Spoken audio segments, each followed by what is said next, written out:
Shout out tonight.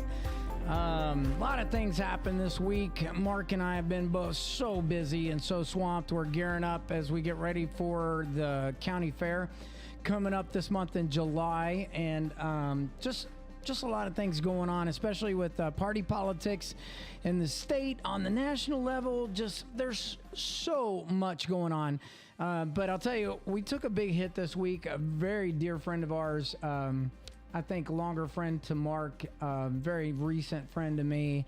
We took a loss, and it was a big loss to our church as well. We go to Journey Church, and if you can go to Journey Church's Facebook page, I would encourage you to please do so. It's just terrible.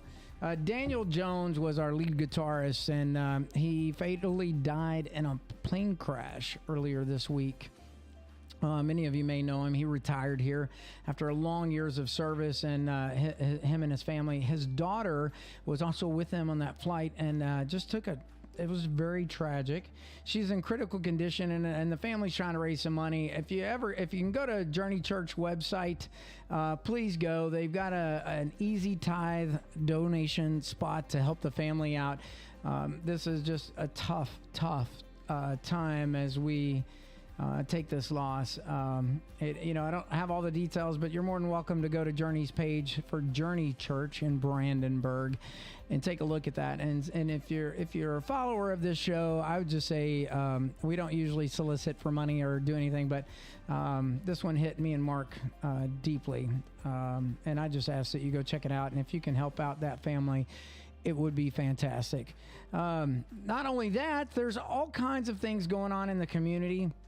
I want to say the Painville Town Hall we could not be at, again, this week being one of those weeks where Mark and I are just extremely swamped. For me personally, taking on 3 littles has been an amazing journey. Vicky and I have a 1-year-old, a 4-year-old, and a 7-year-old, and we are headed out of town before the 4th of July. Talk about independence. We are going to give 3 little kids their independence. They are going to be little lakes as we go to the adoption process. So I'm deeply moved this week going into that, and knowing that when I come back, there's a lot of work to be done. I'm sitting in the chair for the Meade County Advisory Panel for the animal shelter. And I will say that we've done some great work there. Just an amazing group of people. Cheryl Whalen is my vice chair, and I got Carolyn Redmond on the treasury, and we've got a couple of different committees. That's operations committee. We've got a volunteer committee to help out with our Meade County Animal Control Facility. And the court, at last physical court, approved Troy Koch's request to actually put a director in place. For many years, there's been a lot of questions from the animal community wanting to see that better. And with Troy's initiative to try to have a new shelter built by 1 March of 2026, we've got a lot of work to do. So we serve at the pleasure of the judge executive. It's not a paid thing to go do this. It's just a lot of people who care about their animals. And, the interesting thing that got me started in this is Troy said, Meade County is going to change. That's one of the reasons why I helped him get elected, and many of the other magistrates and other things. We are growing so fast that if we don't get in front of infrastructure, we don't ever want it to be a terrible place to live.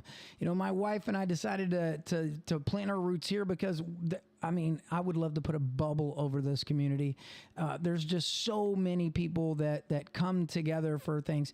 And yes, we've got a lot of problems, but they're not as big as some of the problems in some bigger cities across the U.S. But I'm just thankful to be a part of this process. And if we get a new shelter, it's just been generally decided that we need to have a different organizational structure. And the idea to get a director who is responsible for networking with other directors across the state so that we can take care of the animals of the community. And this is the interesting part. Troy said, when we're looked at as a community, how we take care of our animals kind of shows about how well we take care of our people. And I was like, man, that resonated with me. So naturally, sleeves up. We're all in. The committees are working hard to come up with the ideas and the plans. But that's going out. If you check it out, if you're interested in wanting to become a director of the animal control facility, you can put in your application online or go to the judge's office. They're taking applications and you can apply for that position.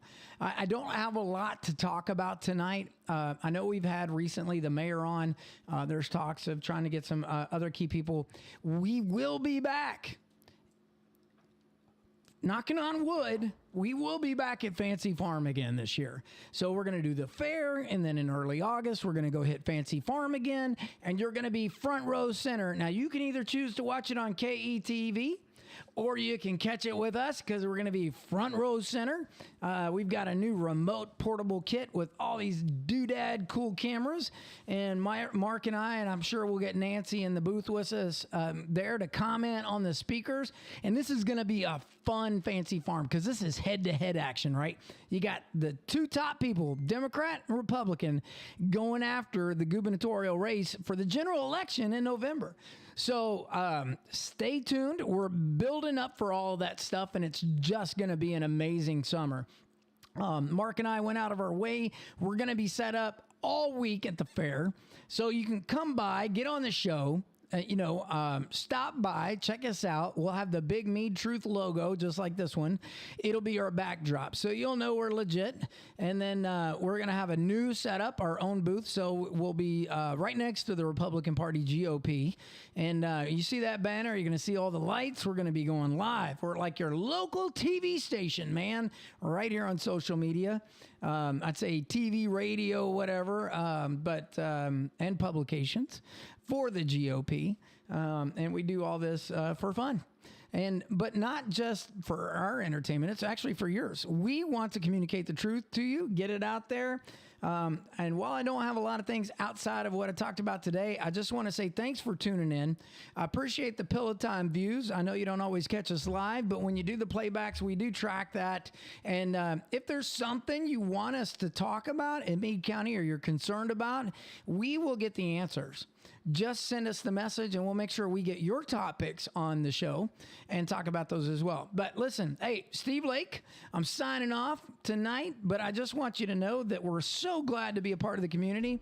Mark and I are going to continue to provide you the content that you need to hear so you can be informed and that you can make a good choice at every polling location in the county for wherever you live. And we're here to also make sure that your voice gets heard within each of the districts and that the magistrates know loud and clear what you need, to include the judge executive and our state officials. With that being said, I hope all of you have an amazing 4th of July. It is Independence. We are a republic. We are made of laws. We are not a democracy. We use a democratic approach. And we will always be a land of laws. We fought for it in many different occasions, and our independence shall not go lightly into the night. It was fought for long and hard by many men and women like myself and those who have come before me, and it established a constitution for these United States of America, and I stand here proud to be one of them. To my fellow American friends, enjoy the weekend. Arrive alive. Be safe. Don't drink and drive. Talk to you soon.